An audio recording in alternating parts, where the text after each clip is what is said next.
Welcome back, beautiful tri-state area. You're listening to A Moment of Zen right here on 710 WOR, the voice of New York, iHeartRadio. I'm your host, Zen Sams. Joining me next in America's favorite pharmacist segment, brought to you by Mary Ruth's Organics, we'll be joined by our newest and weekly contributor, pharmaceutical expert, Phil Cowley. Phil is an influencer and pharmacist that goes by the handle Phil's My Pharmacist with over 2 million followers throughout social media. He has over 20 years of experience, owns and runs Cache Valley Pharmacy in Logan, Utah. He's passionate about educating people on how to make informed decisions about their health and well-being. He's also known for his ability to make even the most complex medical information accessible and entertaining. He joins me today sharing his thoughts on the late and dearly beloved Matthew Perry and America's silent killer. Addiction, or what they call substance use disorder, SUD. Is it silently killing you or your loved one? Whether it's a problem with alcohol, opioids, cocaine, or any other substance, addiction kills thousands of Americans every year and impacts millions of lives.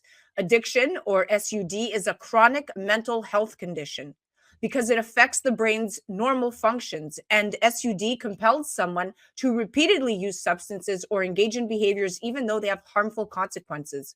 Addictions can destroy marriages, friendships, and career, and even threaten a person's basic health and safety. Welcoming now to the show is our pharmaceutical expert at hand, Phil Cowley. Welcome to the show, superstar. Hey, thank you very much. So let's dive right in. So could you share your thoughts on the tragic loss of Matthew Perry and the impacts of long-term addiction on individuals like him who have been in the public eye? You know, I actually read his memoirs and his autobiography. He tried to get off of drugs 70 times. 70 times he went into rehab. He kept on trying over and over again. I think that really highlights how these individuals under high stress who've had a problem with substances in the back struggle so much to get off of this stuff. Listen, the loss of Matthew Perry is a stark reminder, Phil, of the devastating effects of addiction, but particularly for those in the public eye. And the relentless scrutiny and pressure can be, it can exacerbate the struggle, making recovery even more challenging. I mean, almost 21 million Americans have at least one addiction, yet only 10% of them receive treatment. That's about 25% of people who use illicit drugs develop an addiction. So the numbers are staggering. Now, when we're talking about neurobiological perspective, which changes caused by addiction concern you the most and why? Well, it's the mutated feeling towards all of our emotions and our lust for life and our all of our energy. So we overuse our dopamine pathways. And dopamine is the drive to get things accomplished. And once you've overused a dopamine pathway, the brain starts to downregulate some of the receptors. And it makes it so the person can't even feel normal without the substance. Then if you take someone like Matthew Perry, who week after week after week has to be on and has to be beautiful and has to work so hard, or Robin Williams is another great example. The stories of Robin Williams, he'd go on stage, he'd be bigger in life, all the dopamine would be flowing. And then the second he got off, he would totally crash. And year after year of that continual dopamine being used, your brain and your body starts to change. And they don't feel normal without it. You're totally right, Phil. And when you speak of neurobiological, the most concerning change is the rewiring of the brain's reward circuitry, leading to a compulsive cycle of substance use despite negative consequences. In fact, 24% of people with a drug disorder have an opioid use disorder. And in 2020, the federal budget approved for drug control was nearing $35 billion. These numbers are staggering, Phil. Something definitely has to be done. Now, in what ways can substance-associated cues become triggers for substance-seeking behavior, and how can this be addressed? Well, there's three stages to the addiction when it comes from pharmacological standpoint. The first one is obviously the basal ganglia, which is the first intoxication. And with those, you just try to get them through that. The harder part is both the positive and negative results of it. So when we work with the amygdala, you get this negative result, which are all the withdrawal effects. And you start feeling like, if I don't have this, my life's going to get worse. You get the stomach aches, you throw up, you feel awful. But then you also get the positive reinforcement up to the prefrontal cortex. And so that combination of feeling bad and knowing where you can find the good from is really the hard balance you have to make, because you have to rewire the brain that you already rewired. And over time, they show even a short-term substance abuse problem up to 3 months can change both the size of the amygdala and change the way that you respond to dopamine and serotonin. It's so interconnected. Wow. And substance associated cues can trigger cravings by activating the memory circuits in the brain linked to substance use. So, addressing this, to your point, requires a comprehensive treatment approach, including behavioral therapy and, in some cases, medication, of course, to reduce cravings. About 9.5 million Americans who have a substance use disorder also have a mental illness. So, it goes hand in glove. I mean, it just I does. And I think that number's low. I think anybody that has a substance use problem has some sort of a mental disorder. Most people who use substances don't use it to feel euphoria or high. They're using it to feel normal. Most of them have major anxiety disorders, and they've had major issues with connecting with people, and this allows them to have it. So I think it's everyone with a substance use problem has some level of mental disorder that needs to be treated by both therapy and, in some cases, medications. Yeah, to your point, that's exactly right. Now, how does long-term addiction, Phil, reduce the sensitivity of the brain's pleasure or reward systems, and what are the implications for recovery? Like any other machine, when you overheat it continually, the circuits start to get fried. And it's not just where you're overusing the machine, it's not just the camera. What happens is that we start to lose some of the receptors and the sensitivity of the receptors, both in the brain, cardiovascular system, the lungs. So we have what's called oxidative stress, because when you're in a fight or flight situation, and even if that's just induced by medications, you're going to start burning out sections of your brain. And that goes with any substance, from cannabis to caffeine to alcohol. And once you've started to burn those out, our body has a hard time remaking them. So you need to protect everything from oxidative stress. Even if you haven't used that substance in years, you've aged your body, your brain, your lungs, your heart substantially from all that oxidative stress. Addiction's dampening effect, you're right when you talk about the oxidative stress, but the dampening effect on the brain's reward system, right? Oh, yeah. Often leads to a reduced ability to feel pleasure from normally enjoyable activities, which can persist during recovery, necessitating, of course, a long-term support system. But I mean, listen, it all begins in the brain. Now, Yeah.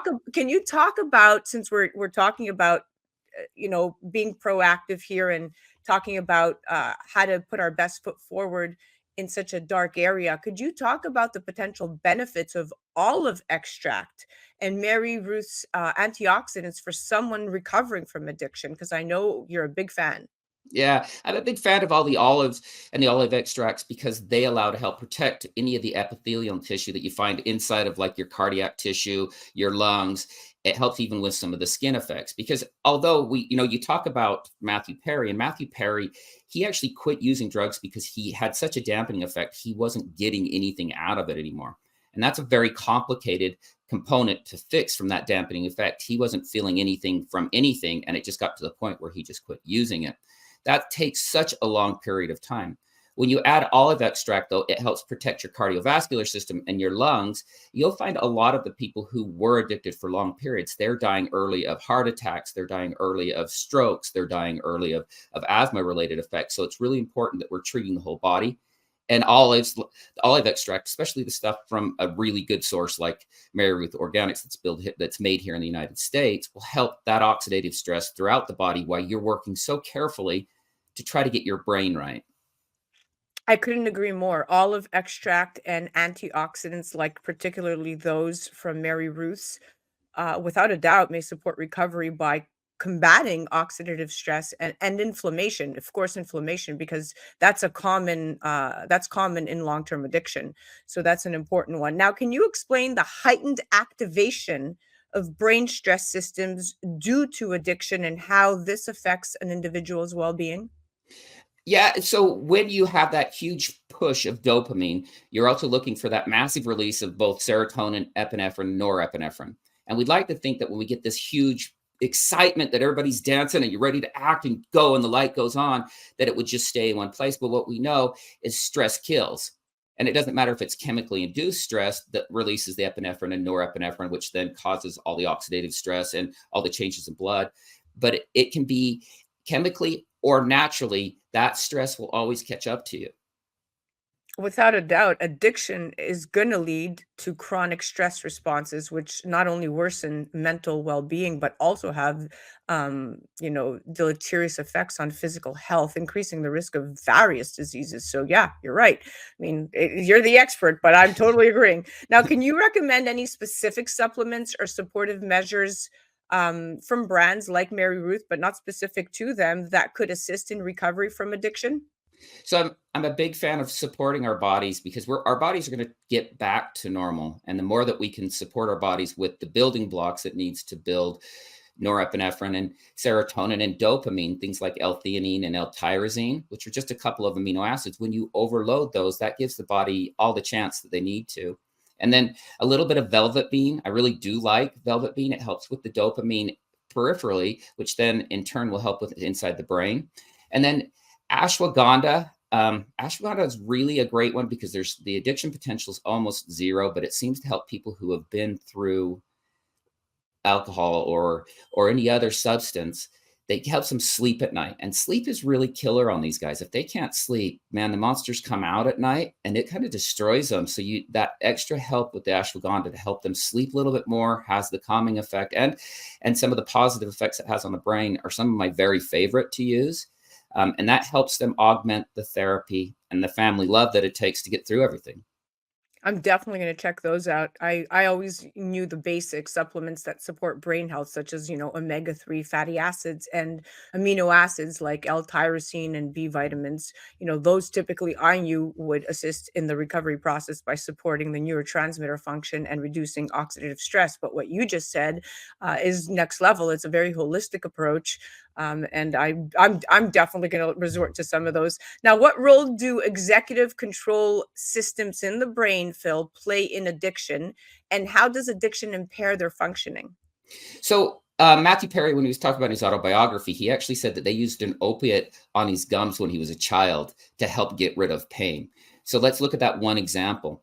So he learned at a very young age, if he has pain, this substance will take care of it. Well, our brains want not to have pain. And so early on in his brain, he was looking for that substance. Then over time, every time stressors came up, the brain went, oh, wait, I know what to do with this. Let's go back to that substance. And that's because we see changes in the amygdala, the size and how it responds to things, and it sets up these new pathways. With the executive systems, in order to override those, you have to have constant positive reinforcement for the new activity. And you have to also reduce the negative reinforcement you get by not having it there. And that trick really becomes where the person has to know who they are and they have to make changes in their lives. If you go back to the exact same behaviors, your brain's going to say, I know what to do with this situation. And then the person falls back into the same problem. But of course they do, because their brain already knows what to do in that situation. Yep, a system is a system is a system, and the executive control systems are crucial for self-regulation. Addiction can impair these systems, to your point, leading to difficulties in controlling impulses and definitely making it hard for recovering individuals to resist urges to use substances. So it's all interconnected. Now, we have about a minute left, but once addiction is in remission, Phil, how do these neurobiological changes alter the needs of the patient? So even when they're in remission, the brain still has those pathways. And that makes it really hard because if you get into a situation, you should expect the same results. The hardest thing to watch with a patient is for someone to finally realize that addiction is with them for the rest of their life and they have to make those changes forever because their brain will always go back to that same pathway. So over time, in order to fix that, you have to make changes and really stick to them. You can't go back to old behaviors, even with all the building blocks and all the work you've done. Underneath that all is that same pathway that says, if I go there, I will find peace or I will find less pain, even if it's a super negative behavior. So best thing to do is make sure you always know you support that person, you love that person, and don't let them fall back into it, anything at all. Help them stay away from everything that triggers them. Oh, it's definitely about the support system. I mean, in remission, patients without a doubt are going to require a more robust and targeted intervention to really address the specific cognitive and emotional deficits resulting from these neurobiological changes. So, the support system is absolutely critical. We are out of time, my friend. Thank you so much for coming on. It's always a pleasure chatting with you. I just learned so much. 14 minutes, priceless. It's been awesome. I love this every week. I love it. You are amazing. Addiction to any substance is a serious problem. So if you have addiction untreated, it could stop your life in its tracks, like we said. It's a progressive disorder, and its effects and severity will only worsen over time without treatment. Fortunately, there are many rehab facilities and recovery centers throughout the country. Anyone can get the treatment they need to achieve sobriety. Where there's a will, there's a way. So if you or someone you know is struggling with addiction and you need more information about what to do and where to start, contact a treatment provider today. Reach out to Phil's My Pharmacist. You can even reach out to me at Zen Sams on our social media. We're here to help. That was America's Favorite Pharmacist, brought to you by Mary Ruth Organic. That was our newest and weekly contributor, Phil Cowley. Phil, thank you so much for coming on. Thank you very much for having me. Definitely head to maryruthorganics.com, or you can head directly to at Phil's My Pharmacist and at Mary Ruth Organics on the gram. You're listening to A Moment of Zen right here on 710 WOR, the voice of New York, iHeartRadio. We'll be right back after this. A Moment of Zen is brought to you by Mary Ruth's Organics. Not all supplements are alike. Mary Ruth's believes that making the best supplements means creating products that are only made out of the highest quality ingredients. They are non-GMO, plant-based, vegan, and they taste great. Mary Ruth's Organics assist in maintaining your health and aid your body on your way to wellness. For more information, go to maryruthorganics.com and use the promo code PHIL20MRO for 30% discount off your first order. That's maryruthorganics.com. Welcome back, beautiful tri-state area. You're listening to A Moment of Zen right here on 710 WOR, the voice of New York, iHeartRadio. I'm your host, Zen Sams. Welcoming back to America's Favorite Pharmacist segment, brought to you by Mary Ruth Organic. We are chatting with our newest and weekly contributor, Phil Cowley. Welcome back, my friend. Hey, thank you. All right, so we're chatting Matthew Perry, addiction, sobriety, bouncing back, very, very heavy-handed conversation, but we're working through it here. And of course, knowledge is power. So let's dive right back in. So Phil, can you just, we just finished talking about once addiction is in remission, how do these neurobiological changes alter the needs of the patient? Thank you for that coverage. I'm going to move on to another important question that is something that no one really talks about. It's the concept of muting feelings and drive. So how does the stress of addiction and the resulting inflammatory damage impact the body systems such as the heart, the brain, and the bowels? Well, I always like to compare it to like a car. So when you take a car, you're driving 80 miles an hour down the freeway, you get used to that speed. So your brain gets used to that speed. And then as soon as you slow down to 55, you feel like you're barely moving at all. And so when you're barely moving out, that's the way your feelings feel. At first, you're all over the place. You're excited. Everything's moving. But when you slow down, even though all the feelings are there, your brain says, hey, I'm missing 30% of this. And that creates major anxiety inside of you because you're feeling like I'm missing something. I need something right now. I need it. I need it. And that's that feeling of anxiety that I'm missing something. Yeah. When you have that, your body starts searching for ways to get it. And that's anxiety then starts flooding us with epinephrine and norepinephrine because we're looking for it. So that not only is our body, the car got beat up because we went so fast for so long, now it feels like it needs to work harder for it. And we start to release more and more stress type hormones, which then stresses out our heart, the lining of all of our vessels, our brains, even our lungs. Asthmatics are huge because of all that stress. Yeah, the muting of feelings and a drive is a common consequence of addiction, with the body's response to stress and inflammation causing, of course, widespread damage that affects multiple organ systems. It's very scary. Now, how long do the neurobiological changes caused by substance abuse typically persist after the cessation of use? You know, if you look at all the studies, they say between 1 and 10 years, but I really believe that it never really changes. When you talk to somebody who truly has embraced the fact that addiction is a disease that they have their lives, and you talk to them, they know they never get all the way better. And they know that because of that, a lot of the negative health effects they have came directly from the stress that they have. And so when you say the changes in the brain, that person is essentially always knowing that they've got that little monster with them, no matter where they go. The same way a diabetic always has diabetes with them, or somebody with blood pressure. You can do better for a while, but they know if they slip into any habits, it's waiting right there for them. And those people who admit and see that sadness, that true inside of them, you want to go out there and give them a big hug right away, because you can see that they've realized that that is theirs for the rest of their life. That is so true. So true what you said. And Americans, really statistically, between the ages of 18 and 25 are most likely to use addictive drugs. So that's scary that it's the younger, the weaker of the generation, right? Because that's truly the most impressionable time in their lives. Now, in terms of adaptogens and progressive techniques, what approaches do you suggest for treating ADHD and anxiety states post addiction? Well, I tell everybody to push the fish oils really high. The higher the levels of the DHA and EPA you can get, the better you are. So I usually tell them to double and triple that DHA and EPA. DHA and EPA, especially on the younger brains, have shown to be able to rebuild brain tissue. Originally, we thought it was just in when the pregnant women took the prenatals, but we now see it's all the way up to age 21. So you want to push that really high. I also really like 5-HTP. And the reason why I like that is if your serotonin is low, your body is seeking even more of the dopamine. And as soon as it starts looking for dopamine, it goes back to that pathway that we never want to go back to. So by establishing your body the right type of building blocks with the 5-HTP, it allows it not to look for that feeling of comfort you get from serotonin by going after negative pathways with the dopamine. And then I also really do like ashwagandha, especially for people that have had addiction issues or are struggling with addiction issues at night, because they seem to respond the very best to sleep with the ashwagandha and the GABA combination.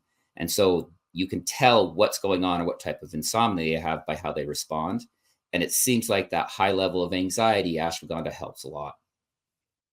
Definitely trying that one. And adaptogens, without a doubt, are going to help regulate the stress response and support adrenal health, which is extremely important.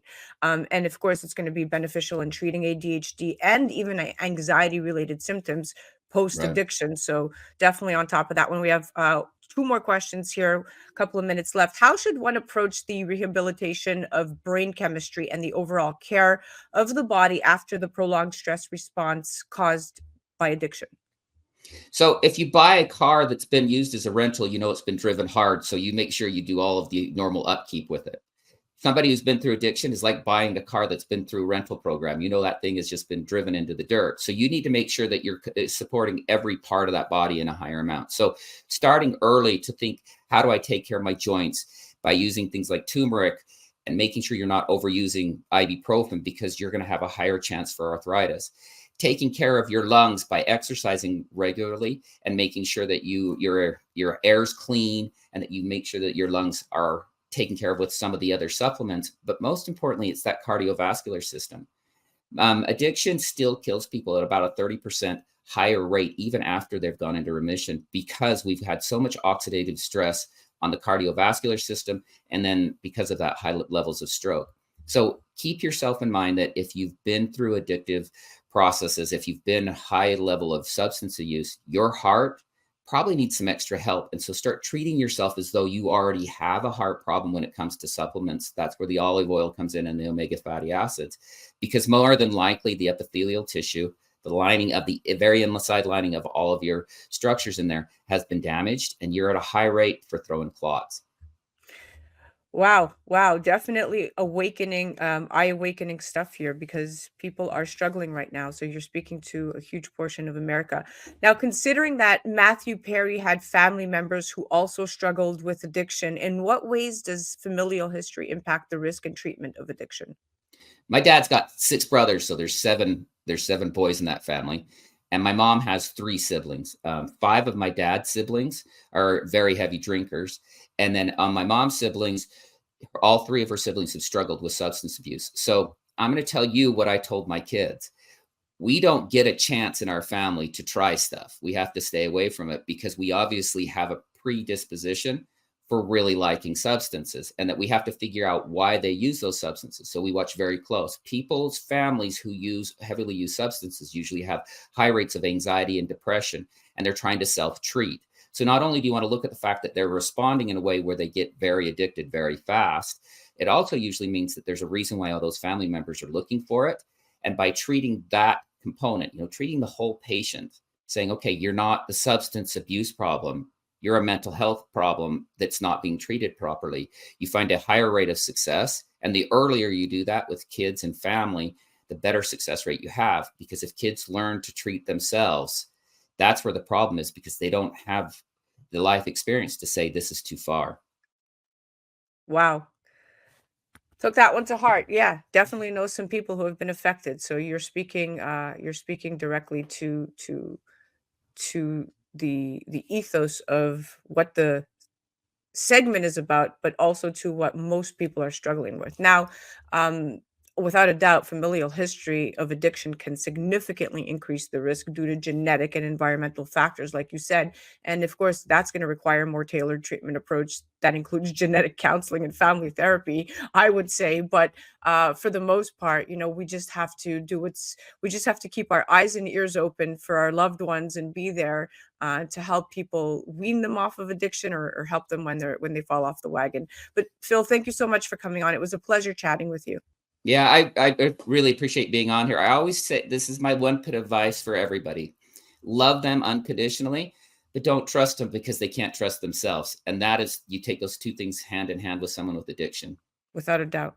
Without a doubt. That was America's Favorite Pharmacist, brought to you by Mary Ruth Organic. That was our newest and weekly contributor, Phil Cowley. Definitely head to MaryRuthOrganics.com, or you can head directly to @Phil'sMyPharmacist and @MaryRuthOrganics on the gram. You're listening to A Moment of Zen right here on 710 WOR, the voice of New York, iHeartRadio. We'll be right back after this.